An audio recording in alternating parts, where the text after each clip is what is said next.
Halo Sobat Sehat semua, Assalamualaikum warahmatullahi wabarakatuh.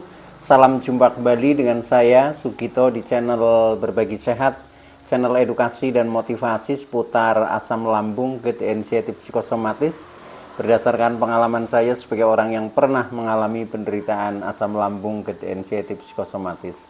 Harapan saya khususnya kepada teman-teman yang masih dalam penderitaan asam lambung, GTNC psikosomatis, setelah menonton video ini akan dapat tersugesti dan termotivasi untuk dapat cepat sembuh. Saya bisa sembuh, insya Allah teman-teman pasti juga bisa sembuh.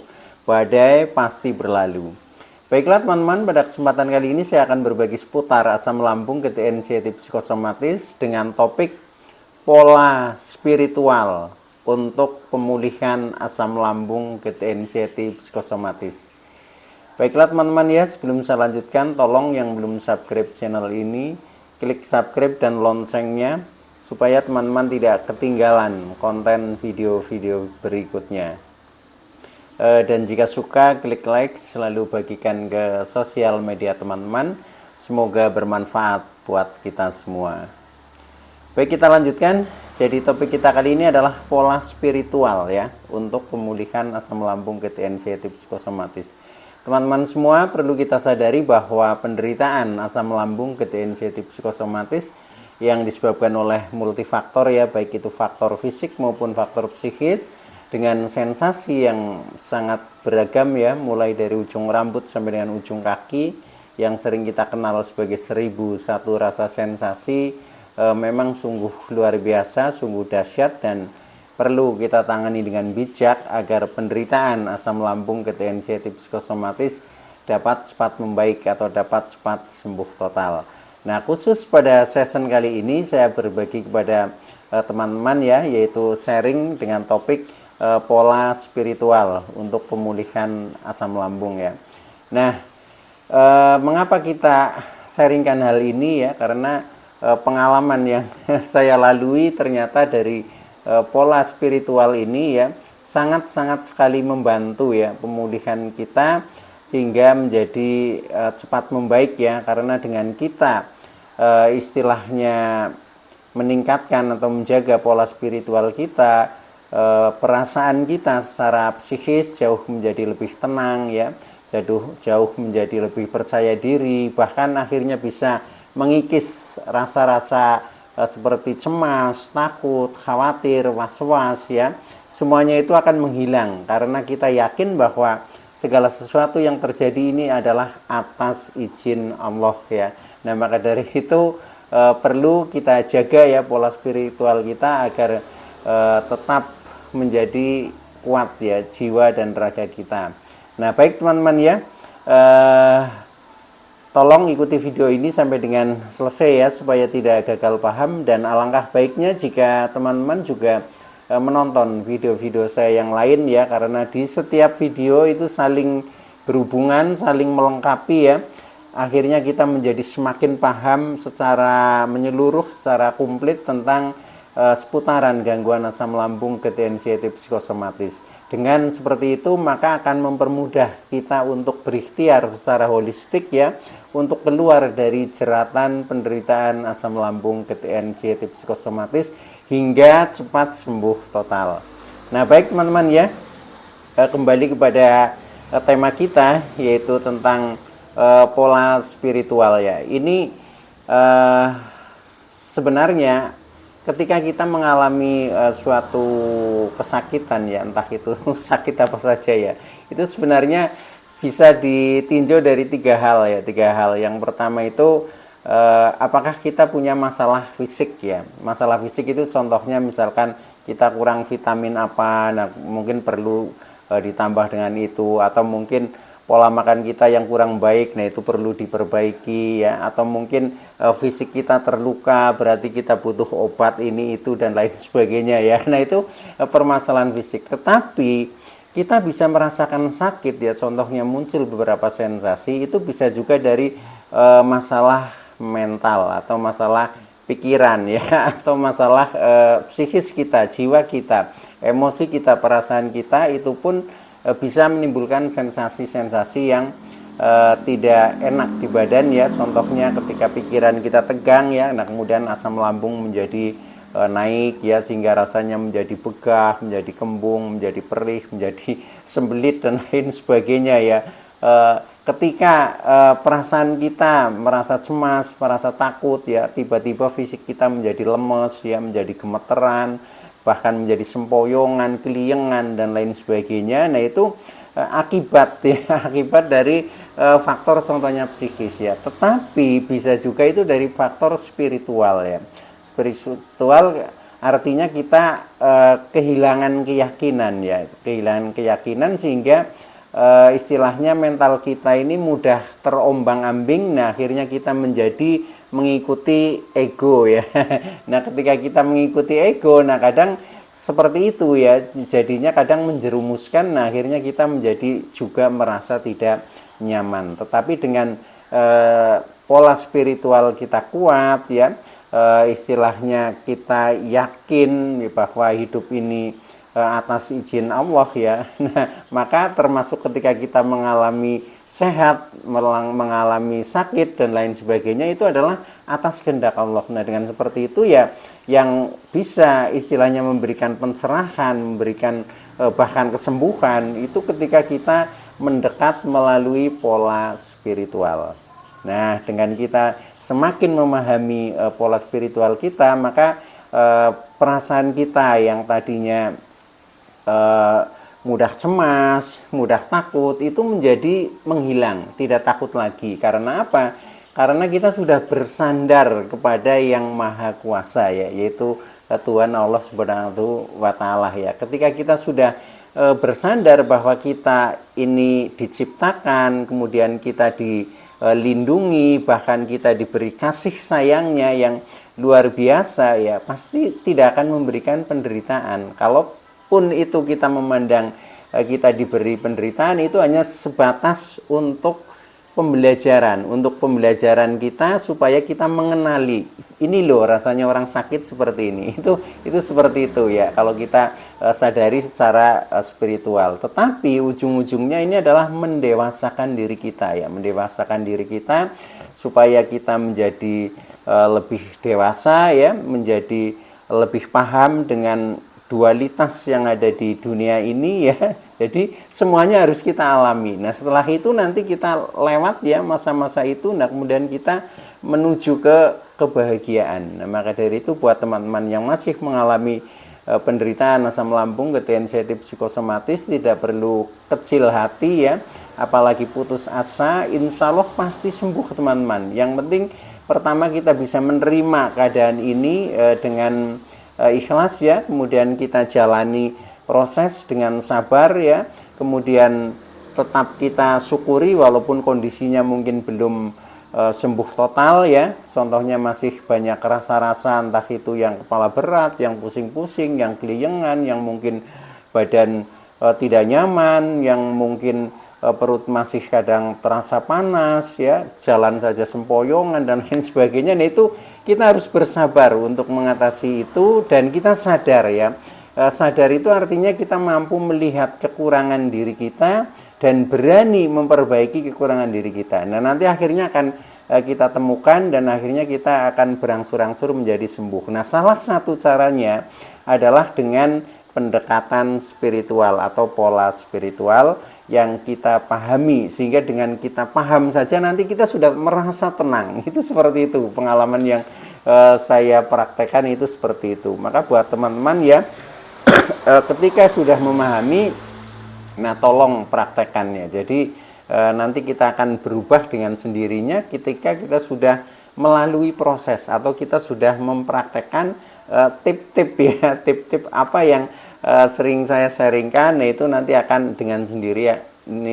sendirinya ya akan menjadi membaik itu, karena memang hasil daripada istilahnya perjuangan kita. Maka betul ketika orang mengatakan hidup adalah perjuangan, itu artinya seperti itu teman-teman. Jadi kita jangan menyerah ya, jangan putus asa, kita tetap semangat dan terus berjuang ya, insya Allah pasti akan sembuh gitu, seperti itu. Nah Di dalam kita istilahnya memahami pola spiritual, ini ada beberapa hal yang perlu dipahami teman-teman ya.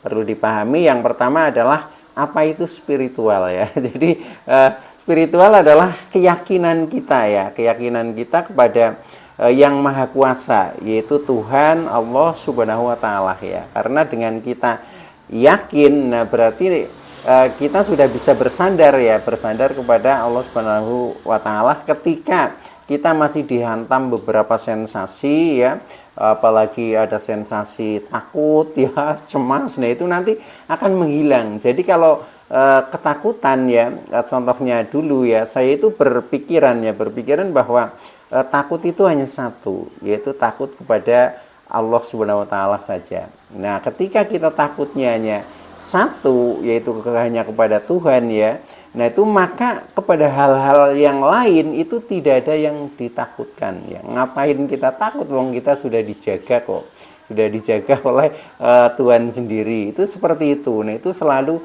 kita kuatkan, dan untuk istilahnya menguatkan itu kita bisa selalu setiap saat ya mendekat ya, setiap saat kita menyebut ya nama-nama Allah ya, nah akhirnya kita menjadi semakin kuat. Nah dengan seperti itu ya sudah akhirnya contohnya sensasi yang masih takut ini, takut itulah, takut bepergian lah, takut makan lah dan sebagainya, nah itu akan terkikis teman-teman ya. Nah itu yang kadang kita itu sepertinya tidak masuk akal ya, tetapi karena memang ini tidak perlu dirasiokan, tetapi perlu dirasakan ya. Jadi keyakinan itu dengan perasaan, bukan dengan rasional. Nah kalau kita sudah mempraktekkan, kita merasakan, oh ternyata betul ada perubahan, nah itulah ya berarti keyakinannya sudah mulai tumbuh itu, seperti itu. Nah itu jadi pertama kita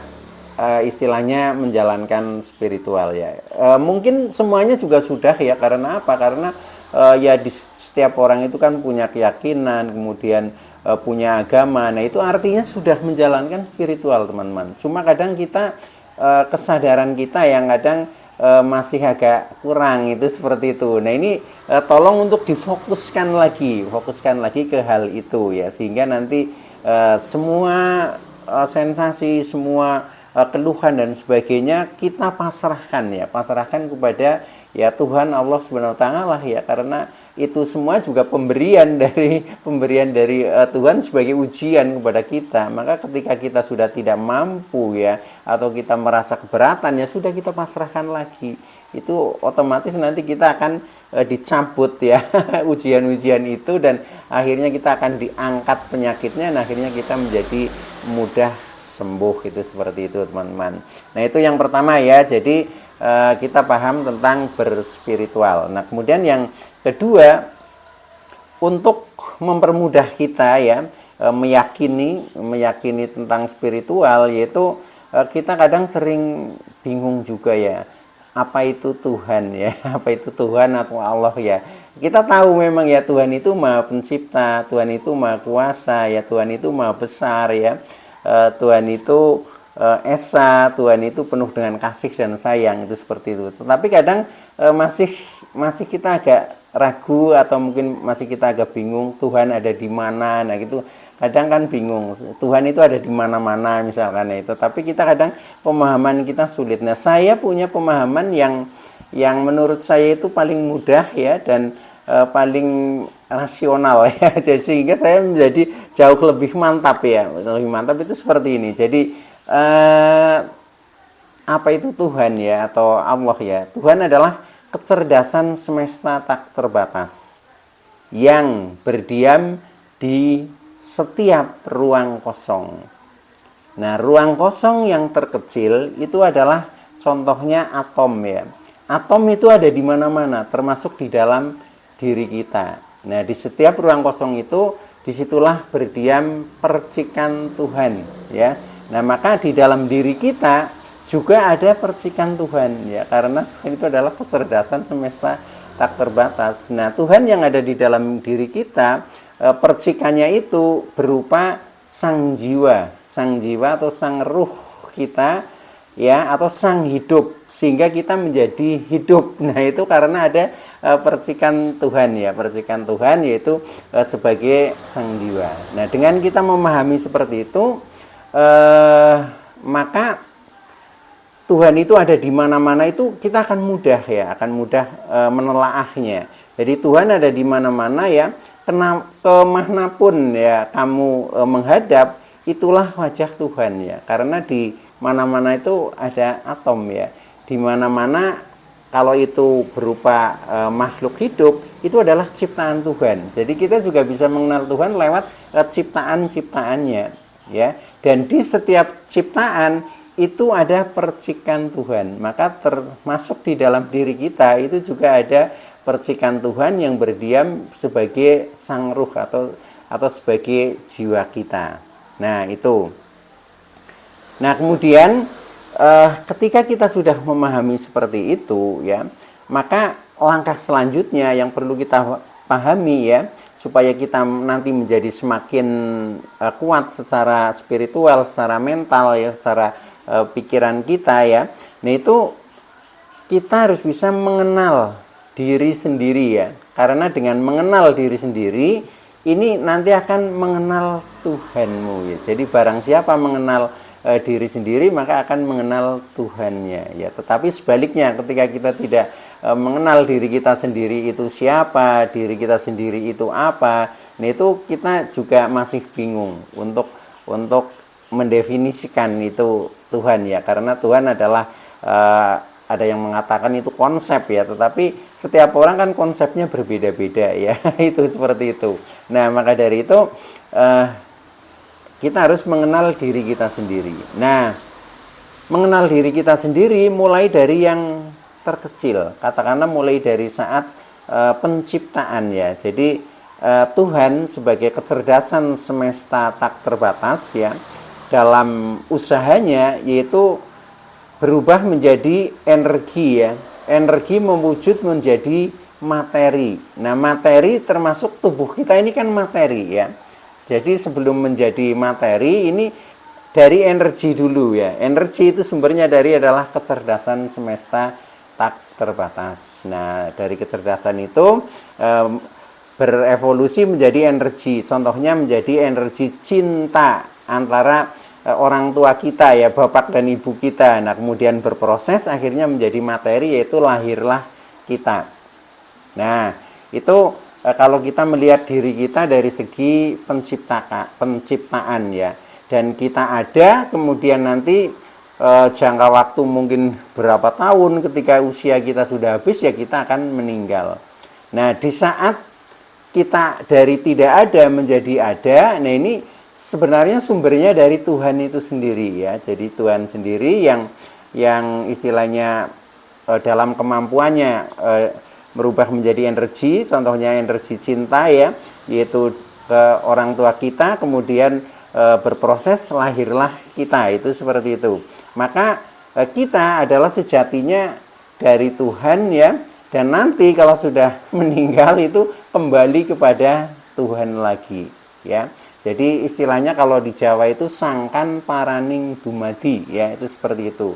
Kalau di dalam Islam innalillahi wa inna ilaihi rajiun. Nah, itu kita pahami seperti itu ya. Dengan seperti itu maka kita nanti akan lebih mengenal diri kita itu siapa, itu seperti itu.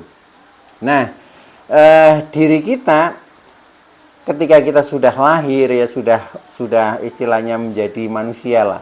Ini terdiri dari apa ya? Nah, ini juga perlu kita pahami supaya kita bisa menjaganya. Yaitu diri kita kan terdiri dari jiwa dan raga ya. Nah, raga yaitu tubuh kita ini, tubuh fisik yang nampak, yang terdiri dari kepala, badan ya, kaki, tangan, dan organ-organ tubuh di dalamnya yang sangat rumit, termasuk berjuta-juta sel yang ada di bahkan bertriliun-triliun sel ya yang ada di dalam tubuh kita, yang semuanya itu adalah aktif. Mengapa aktif? Karena adanya sang jiwa ya. Nah, kemudian jiwa kita itu terdiri dari ya. Nah, yang pertama adalah sang jiwa atau sang ruh ya, yang sebagai percikan kecerdasan semesta tak terbatas atau percikan Tuhan ya. Nah, itu yang berdiam di dalam diri kita sebagai sang jiwa atau sang ruh ya, atau sang hidup sehingga menjadi hidup. Karena ketika ruh ini kembali kepada Tuhan maka kita akan mati ya. Nah, ketika masih hidup itu berarti masih bersemayam di dalam tubuh kita, itu seperti itu. Nah, selain sang ruh, kita itu dilengkapi dengan pikiran ya, pikiran, kemudian pikiran didampingi oleh ego, kemudian kita dilengkapi dengan perasaan. Nah, itu hal-hal yang bersifat psikis. Nah, kesemuanya itu ya agar diri kita sehat ya. Nah, itu harus terjadi keselarasan teman-teman, keselarasan, keseimbangan ya. Ketika kita terkena asam lambung, tensiatif, psikosomatis, itu karena tidak selarasnya antara jiwa dan raga ya itu. Karena tidak selaras, contohnya pikiran selalu kemana-mana, pikiran selalu tegang, pikiran selalu tertekan. Nah, ini maka raga atau badan kita, tubuh kita itu ikut tegang. Nah, makanya jadinya yaitu munculnya asam lambung naik, kemudian terjadi GERD, dada panas, nafas pendek, dan lain sebagainya. Itu muncul seperti itu. Nah, maka dari itu, agar diri kita sehat ya, maka kita harus selaras ya, selaras antara jiwa dan raga, atau antara Gusti dan Kawulo ya. Nah, itu kalau kita bisa menyelaraskan itu, nanti semuanya akan baik-baik saja karena terjadi keseimbangan. Nah, antara jiwa dan raga ini juga harus dirawat semuanya teman-teman ya.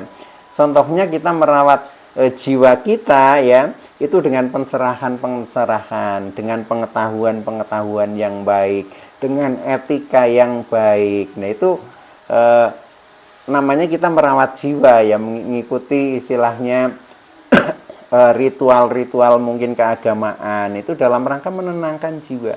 Tetapi kalau kita merawat fisik, merawat tubuh, merawat raga, nah itu kita ya menjaga raga kita. Contohnya dengan kita rajin mandi supaya bersih kan menjadi sehat. Kita menggerakkan badan itu juga tujuannya untuk menjadi sehat ya, karena dengan kita rajin bergerak ya, otomatis sirkulasi ini akan menjadi lancar, sirkulasi pencernaan lancar, sirkulasi darah lancar, sirkulasi oksigen lancar, sehingga tubuh jauh menjadi lebih sehat, termasuk kita mengatur pola makan yang baik. Nah, itu dalam rangka kita istilahnya menjaga secara fisik kita atau secara raga kita. Nah, kembali kepada persoalan, jadi intinya agar kita sehat kita harus terjadi keselarasan ya. Nah, keselarasan di dalam tubuh kita yaitu selaras antara jiwa kita sebagai sang roh dengan pikiran kita, dengan perasaan kita, dan dengan tubuh kita.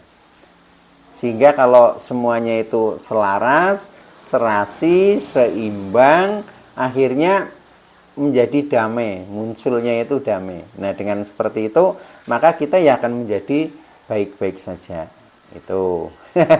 Nah, berikutnya bagaimana cara meningkatkan spiritual kita ya, yaitu melalui agama teman-teman, melalui agama sesuai dengan keyakinan kita masing-masing ya, dan keyakinan masing-masing ya, istilahnya kita lebih mendekatkan diri lah. Nah, melalui kegiatan-kegiatan agama yang kita anut masing-masing ya. Contohnya kita istilahnya meningkatkan iman dan takwa kita ya. Nah, yang namanya takwa itu kan kita siap untuk melakukan perintah-perintah Allah ya, dan menjauhi larangan-larangan Allah dengan cara kita menjadi rajin beribadah ya, menjadi mungkin rajin bersedekah, rajin bersolawat, kemudian mungkin rajin membaca ayat-ayat suci dan seterusnya ya, yang intinya kita selalu mengingat ya. Bahkan di setiap langkah itu yang saya praktekkan dulu, terutama pada saat sensasi masih ini ya, masih serius banget. Itu di setiap langkah saya selalu menyebut nama Allah, teman-teman. Itu. Ya minimal ketika kita mau melakukan segala sesuatu juga selalu saya awali dengan bismillah. Nah itu artinya kita selalu bersama Tuhan. Nah ketika kita sudah selalu bersama Tuhan, maka tidak ada lagi yang kita takutkan. Nah ketika kita tidak ada lagi yang kita takutkan, maka kecemasan pun akan menghilang.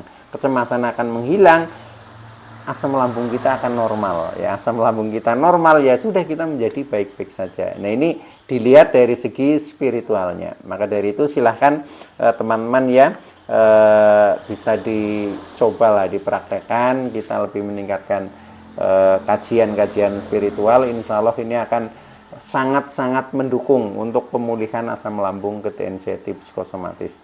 Baik teman-teman ya, itu dulu yang bisa saya sampaikan. Kurang lebihnya mohon maaf ya. Terima kasih atas like, subscribe, serta komennya. Saya Sugito dari channel Berbagi Sehat. Saya bisa sembuh, insya Allah teman-teman pasti juga bisa sembuh. Badai pasti berlalu. Oke, terima kasih. Wassalamualaikum warahmatullahi wabarakatuh.